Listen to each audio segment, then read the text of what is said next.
உங்களுக்கு விருப்பமான பூக்களை சூடி இந்த பரலில் ஆளுக்கு ஒன்றாக சாப்பிட வேண்டும். நீங்கள் நினைத்தது மாதிரி குழந்தையை பெற்றெடுப்பீர்கள் சுவாமி. என்ன அப்படியே செய்கிறோம் சுவாமி. நீங்க போங்கள் சுவாமி, போங்கள் சுவாமி. அப்படியா? என்றவுடனே பெண்கள் கங்கையிலே நீராடினார்கள். நீராடி கரையிலே வரக்கூடிய சமயத்திலே ஒரு அம்மா நீலப்பூ என்று சொல்லக்கூடிய அல்லி மலரை காண்கின்றாள். அதன் மேல் காதல் கொண்டாள். ஆகா, இந்த அல்லி மலர் எவ்வளவு அழகாக இருக்கிறது. ஆமா, இதை நம்முடைய கொண்டையிலே பதித்து வைத்துக் கொண்டால் என்ன என்று அல்லி மலரை பறித்து தன் கொண்டையிலே வைத்தாள். ஓம் நமச்சிவா என்று ஒரு பறவை சாப்பிட அவளும் உடனே ஒரு குழந்தை பெற்றாள். ஆமா, என்ன செய்ய பாருங்க.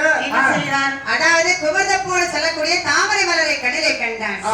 அப்போது நினைக்கிறான், இந்த தாமரை மலர் எவ்வளவு அழகா இருக்கிறது என்று தாமரை மலரை பறித்தாள். அவருடைய கூந்தலை வைத்தாள். நமச்சிவாய மந்திரத்தை சொல்லி மலரை சாப்பிட்ட உடனே அவளும் உடனே குழந்தை. என்ன ரொம்ப பெரிய வட்ட கொண்டகாரி. கொண்டன கொண்ட ஒன்று கொண்ட எங்கிட்டு கொண்ட இல்லை. ஆமா, பெரிய கொண்ட கங்கையிலே நீராடினால் மறு மாற்றெடுத்தாள். அவ இந்த சூரியகாந்தி மலரை பார்க்கிறாள். சரி, ஆகா, என்ன அழகாக இருக்கிறது. என் கூந்தலிலே பறித்து வைத்தால் அழகாக இருக்குமே என்று அதன் மேல் காதல் கொண்டு அதை பறித்து தன் கூந்தலிலே வைத்து ஓம் நமச்சிவாய என்ற மந்திரத்தை உச்சரித்தவர் அவளும் பறவை சாப்பிட அவளும் ஒரு அழகான ஆண் குழந்தையை பெற்றெடுத்தாள். ஆக 3 பேர்களும் 3 அழகான ஆண் குழந்தைகளை பெற்றிருக்கிறாங்க. எனவே இந்த குழந்தைகளுக்கு பெயரை சூட்டுறாங்க. யாரு முக்கியம் இல்ல? ஆமா, என்னமா பேர் சொல்றாங்க? நீலப்பூவை சூடியவள் பெற்ற குழந்தைகளுடைய பேர் நீலன். தாமரை மலரை சூடினார் அல்லவா? ஆமா, அதனுடைய மலரை சூடிய பேர் வந்து தெரியுமா? குமேர்தன். சூரியகாந்தி புஷ்பத்தை சூடினாலே அவள் பெற்ற குழந்தைகளுடைய பெயர் ஆதித்தன். ஏன்னா சூரியனுக்கு ஆதித்தன் இன்னொரு பேர் உண்டல்லவா? ஆகையினால் தான் ஆதித்தன் பேரை சூட்டினாங்க. சரி, இப்படியாக இனிமே 3 பேர்களுக்கு ஒரு பொதுவாக ஒரு பெயரை சூட்டுறாங்க. ஒரு பேர் எந்த பேர் மாற்றுறாங்க?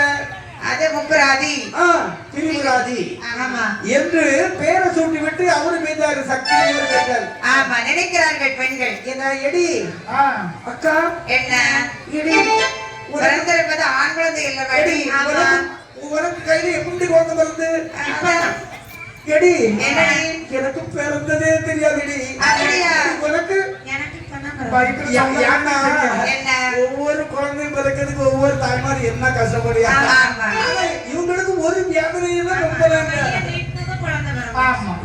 குழந்தை பிறந்திருப்பது ஆண் குழந்தை இல்லவாடி. இந்த குழந்தைய கையில எடுத்தவே என்ன ஆகும்? தோசை பிடிச்சா இந்த குழந்தைகளை போட்டுவிட்டு சென்று விடுவாடி. எந்த 3 பெண்களும் குழந்தைகளை போட்டுவிட்டு சென்று விடுகிறார்கள். இந்த 3 குழந்தைகளும் பசியின் கொடுமையினால் கதறி எழுகின்றார்கள். பசியின் கொடுமையால் அழுகிறார்கள்.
அதாவது சிங்கம், புலி, கரடி போன்ற காட்டு விலங்குகள் எல்லாம் பதறி ஓடுகின்றது.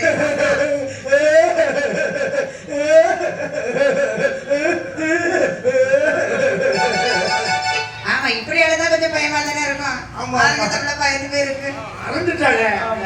கோபர்தன் நடந்த சத்தத்தினால் என்ன? ஒருத்த மரங்கள் எல்லாம் கிடுகிடுவென்று நடக்குகின்றது.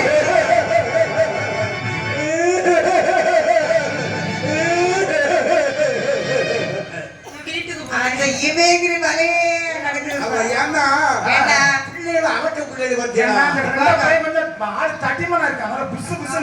ஆமா, ஏகப்பட்ட அலுவலகம். ஏனுமே, ஆதித்தன் சொல்லி எழுத குரலினுடைய ஓசையானது ஆண்டவராகிய சிவபெருமானே காதுகளை கெட்டுகின்றது. அந்த ஒரு குழந்தைங்க மறுக்குமா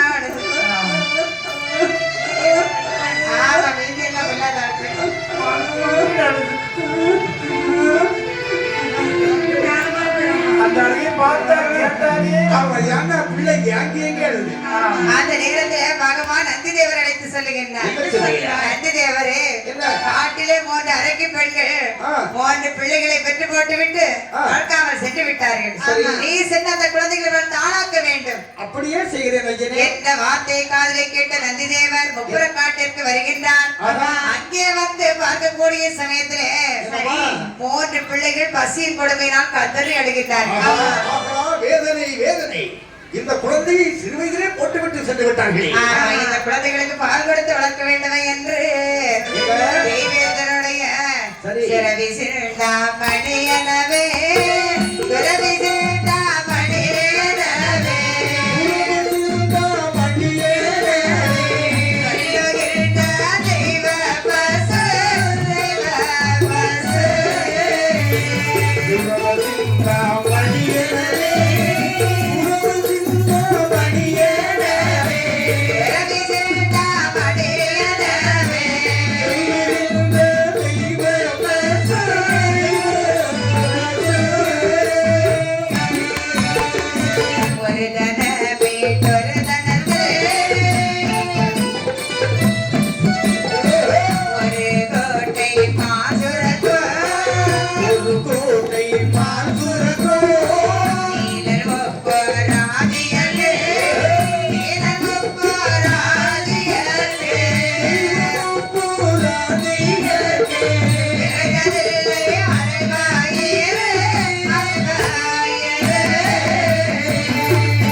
தெய்வ பசு அதனுடைய தன்மை என்னம்மா?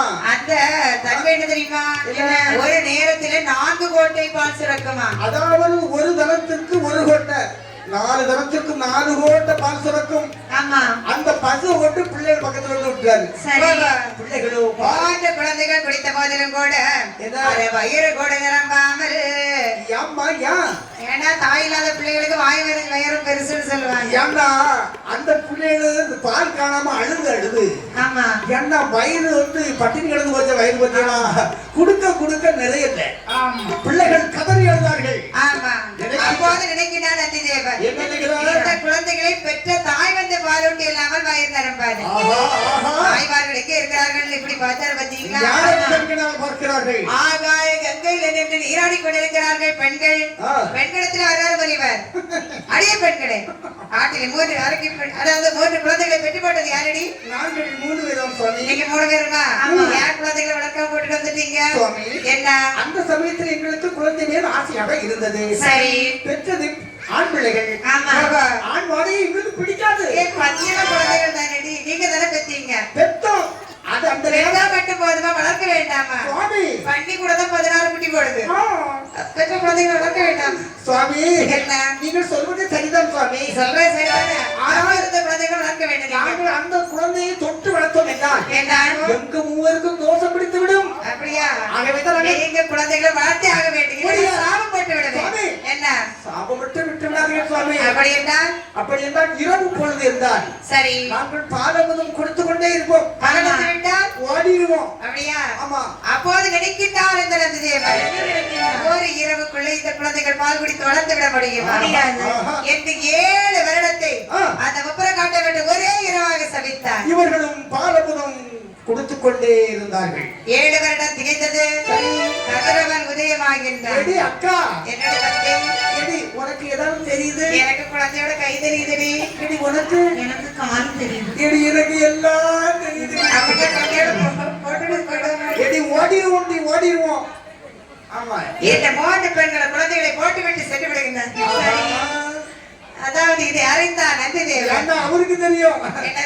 அதாவது கல்யாணம் முடித்து விட்டு அவங்க போட்டுட்டு ஓடிடுவாங்க. உடனே வந்து முன்னே வைக்கிறார். சரி பிள்ளைகளே, அந்த இலையின்னு கவலை வேண்டாம். ஆமா, உங்களுக்கு தாய் தந்தை குரு ஆசான் எல்லாம் நான் தானப்பா. குருனா யாரு, ஆசான் யாரு? எல்லாம் ஒண்ணுக்கு 2 சொன்ன மக்களே. மாதா பிதா குரு தெய்வம் சொல்லலாம். குரு ஆசான் எல்லாம் நான் தான். குரு வந்து கண்ணை மட்டும் படிச்சு கொடுப்பாரு. ஆசான் அடவு முறை எல்லாம் சொல்லி கொடுப்பாரு. ஆகவே பிள்ளைகளே, என்ன பாருங்க, நாம் எல்லோரும் கைலாசம் போவோம். அப்படியா? பாருங்க, எங்களை நடந்தே கூட்டிட்டு போங்க குருதேவா. பின்னால வாங்கப்பா. பின்னால வர முடியாது. அவன் என்று பின்னால கப்பல் ஏற முடியலன்னா போலாமா? பிள்ளைகளே, என்ன குருவிடம் இப்படி எல்லாம் என்று நந்திதேவர் குழந்தைகளை அழைத்துக் கொண்டு கைலாசத்திற்கு வருகின்றார். அப்போது கண்ணிலே கண்டார்கள் தேவாய் தேவர்கள். தேவாதேவர்கள் என்னமா சொல்றாங்க? அண்ணா, அத பாருடா, நந்திதேவர் 3 அசுர பிள்ளைகளை அழைத்துக் கொண்டு வர்றாரு. அவங்க கூட எப்படி தெரியுமாடா? எருக்கூட்ட புழுவை போல் இருக்கக்கூடிய தேவர்களை கருக்கூட்ட விட்டான் கருவடைப்பான் கதவை அடைத்து போட்டுடா. காதிலே கேட்டார்கள் முப்புராதிகள். ஆமா. குருதேவா, என்ன இவர்கள் சொன்ன வார்த்தைகளை கேட்டீர்களா? கேட்டது. என்று ஆனாலும் இவர்கள் எங்களுடைய விரோதிகள். அப்படியா? காலம் வரும், பதில் சொல்லும். பயப்படாதீங்கப்பா என்று கையில இருந்த புறம்பு ஒரு இடத்திலே ஓட்டினார். அது ஒரு வெல்வ மரமாக தோன்றுகின்றது. அந்த வெல்வ மரத்தின் நிழலுக்கு குழந்தைகளை அமர வைத்து விட்டு நீங்க எங்க சுவாமி போறீங்க? நான் சிவனிடத்தில் சென்று உங்களுக்கு அநேக சக்திகளை வாங்கி வருகிறேன் அப்பா. அப்படியா?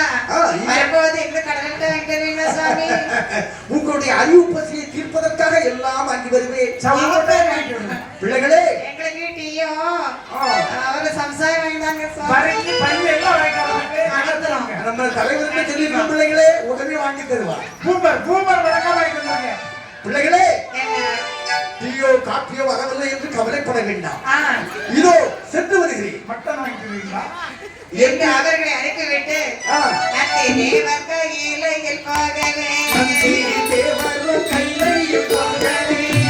வைரவநாதன் குகர்தனா விந்தையாகிய வெல்வ மரத்திற்கு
ஏழு பதினாலு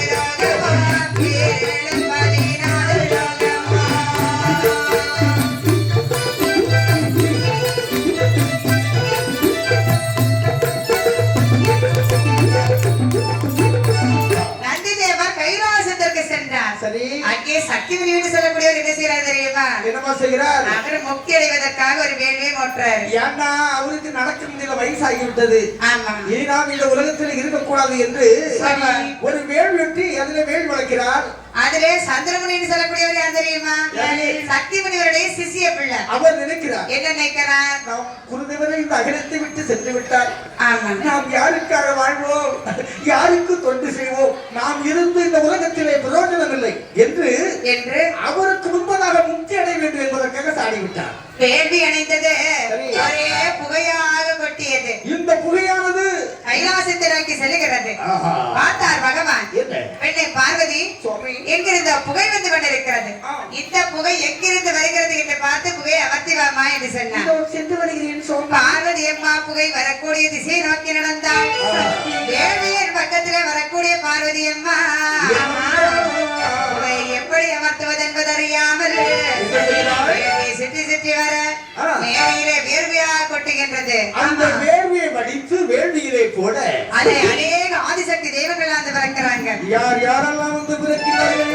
ஒத்த மாலை உலக அளந்தால் ஒன்று மகம் கொண்ட தாயா கொடைய பெட்டியம்மா கொடைக்கு வந்தவளே சுத்தோரை சுத்தரித்து சித்தோரை காப்பவளே மதத்தின்கள் யாரை கொண்டு சாதிக்கின்ற நாட்டியாரோ அல்லகத்தடிக்கு வரும் உலகளத்தாளுடனே ஞான பெட்டியோடு வங்காள சாமாஜி உள்ளவர் புகழுகின்ற பெரிய மாதாவுடனே வரைதிட்ட வரைவல்ல விரைதிட்ட மாரியம்மா மலட்டி பழக்க விட மலட்டாடு புதுக்காரி அண்ண பிள்ளை போலே வரோ சின்ன பிள்ளை மகமாயே காந்தி வட காந்தி ஓரை காத்திருந்த வருவாயே வினையாருக்கு வந்த படகையோர் முன்னிவானே எருமகிடாவினரு சொறி வந்த மாலையம்மா பரத்தை காத்திருக்க கைப்பரப்பு காரியோடு உழைக்கு பார்வாரை காரி புக்குராலே மாலை வினை அந்தரையும் நகத்தால் அறுத்தவள் நல்ல பத்திரகாளி அம்மாவோடு நல்ல முத்தாரம்மை தெய்வத்தை பிறந்தாளே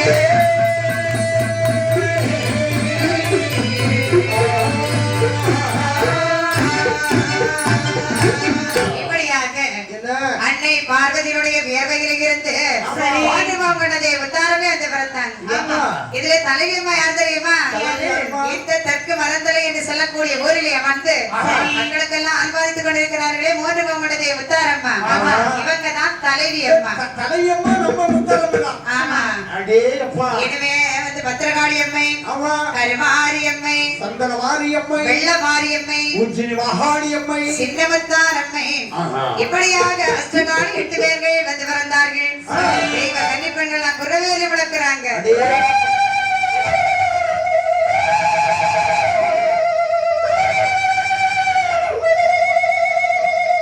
முத்தாரம்மா வாழ்க, முத்தாரம்மா முத்தாரம்மா வேதவத்தை மாலையம்மா வேண்டுகில் பிறக்க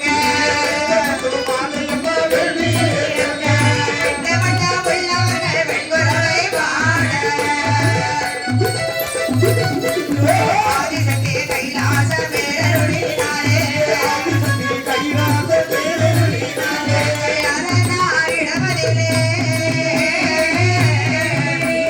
அவர் தாழ்வகமாயே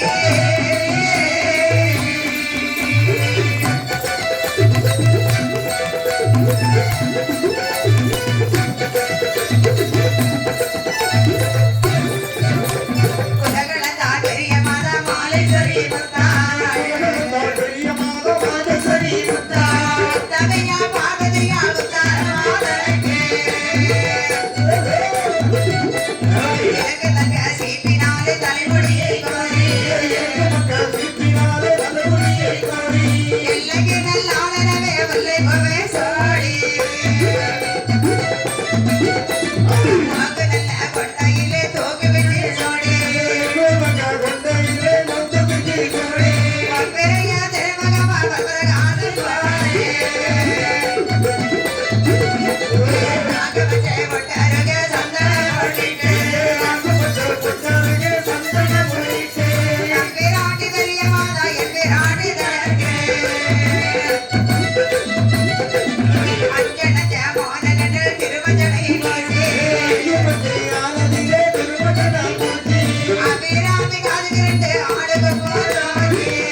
வித்தகமாய் போதவை வேறு இல்லை தாயே புதுமை வேறு இல்லை தாயே வேறு நீங்களில் அஞ்ச வேண்டாம் என்றால்